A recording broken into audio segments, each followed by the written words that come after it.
One of the other concerns when you take hydrogen gas and you infuse it into water under pressure, so you can get whatever that partial pressure is according to Henry's law. So again, at saturation, 1 atmosphere of pressure, that's about 1.6 milligrams per liter, and you can go higher. So some of the clinical research is as high as 10 milligrams per liter at higher pressures.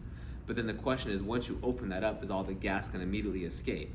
Well, when you open it, the gas immediately starts to escape to go back to equilibrium, just like carbonated water, right? If you open that up, the CO2 gas immediately starts to escape. You can see it actually coming out of the water. But when you drink it, you still taste carbonated, right? Because it is. In fact, if you sit it down on the counter without shaking it around, it's going to be good for another hour or so.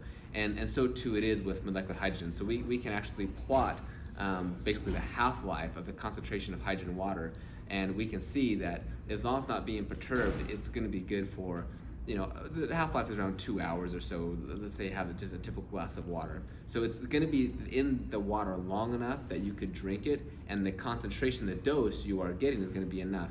So we can actually measure this also. Not only increases in the concentration of blood, but a simple way is we can measure the hydrogen gas coming out of the breath.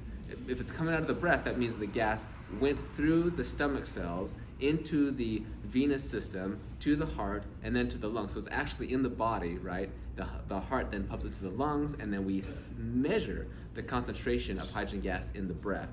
What we see within 5 minutes after drinking hydrogen water, we see a peak. And we see a stark rise, and the peak concentration is between 5 to 15 minutes, depending on the dose of hydrogen water that you consumed.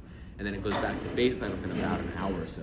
Point is that the hydrogen gas, when you open it, it does immediately start to come out of the water, but it doesn't just vanish and it come out immediately, right? And it's going to be in there long enough that a reasonable individual could drink it within, half an hour, and they would be able to get the doses that we need and what we use in clinical studies.